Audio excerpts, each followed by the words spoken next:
Sun's coming up, drinks are hot, and now it's time for our first cup. Today, hidden children. So, one of the experiences that I've had on 23&Me for the past few years is that every year I get one or two people in my inbox who say, hey, you're interested in the Tingens or the Meltons or the Vegans or the Skinners or, any of the names that I've got on my profile. Can you help me with a question? Right. And a lot of the time these questions are like some distant cousin who's doing some genealogical research and, my sector of the family is unknown to them, mostly because of the, illegitimacy, quote unquote, of my great-grandfather. But every once in a while, someone contacts me on there and the results are, in their words, life-changing. And my perspective gets opened up as a consequence of that. I wanted to share two of those stories today.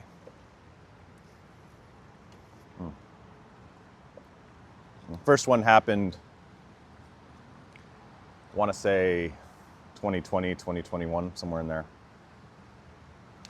I got a message from a person, and it said, paraphrasing, hey there, I think I'm a Tingen, but I'm not sure. I got disowned by my family when I was a kid. Do you have any insight? We had a high-ish percentage of relationship. So I messaged back with this person, back and forth a few times. And come to find out that, well, she is a Tingen. She's just not from, my direct line. Last episode, I mentioned that through a combination of Ancestry.com and 23&Me, I was able to discern that one of my ancestors, my great, I believe, grandfather and grandmother, had owned slaves. And also that it was a very high likelihood that one of them had children with the slaves. From that ancestor, my family line kind of came down this way. This other person who had contacted me, their family line came down this way.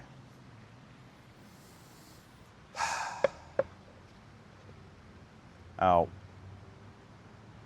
when I looked at this other person's family line, yeah, they were absolutely a Tingen. And I got to know them a little bit more. And it turns out that they had been disowned in the early 80s for getting pregnant. For getting pregnant from a black guy.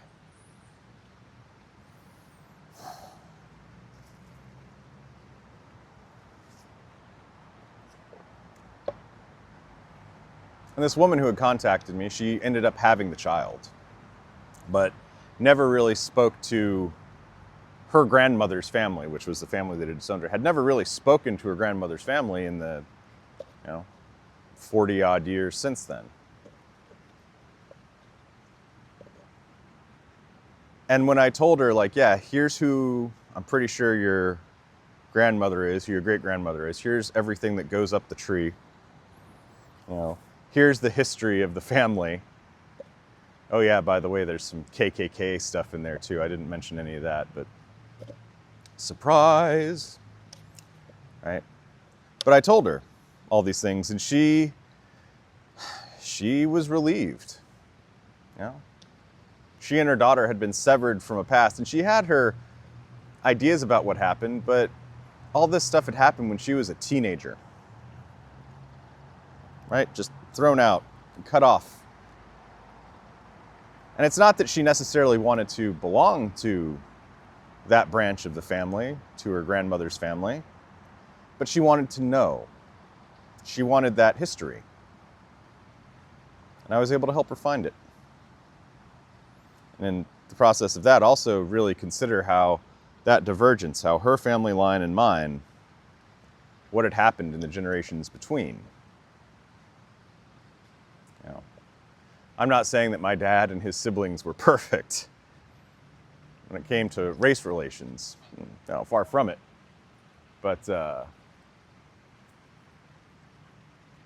we certainly weren't disowning people in the 80s. Good morning, guys.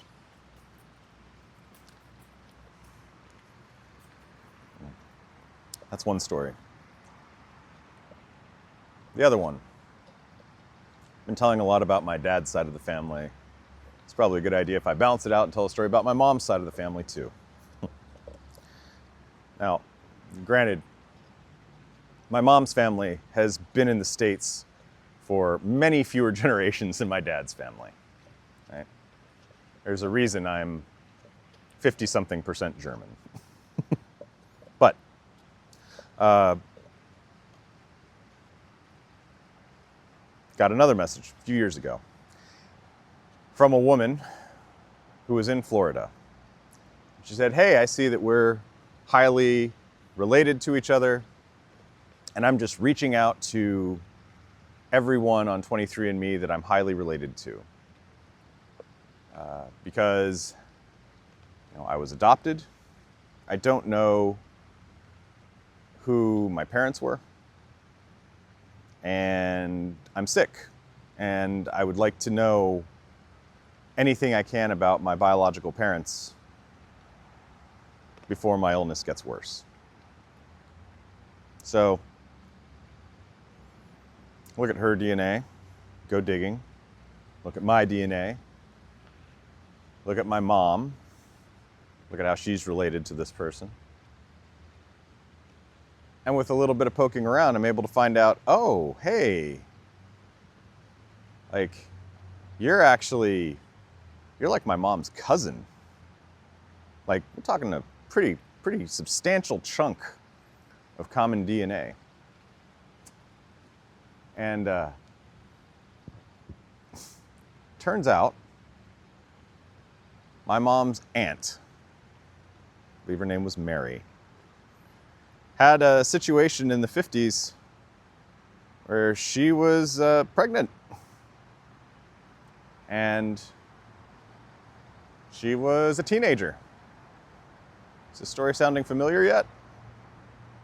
Yeah. Anyway, Mary went away for a year when she got pregnant. She went to Florida, which interestingly enough is where this woman was from, the woman who had contacted me on 23&Me. So I was able to say, hey, I don't know who your father is, but I'm pretty sure I can tell you who your mother is. Have you ever given someone who's dying a piece of information that they really want? It'll give you pause.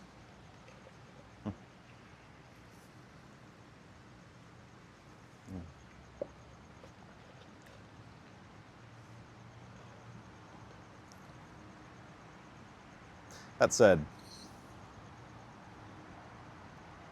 a lot of what we've been talking about this episode and last has been kind of retrospective, talking about the things in the past that 23&Me has helped illuminate, or helped me illuminate, and helped others illuminate. Next time, though, for the finale, we're going to change it up a bit. Next time, it's going to be for the future. We'll speak again soon.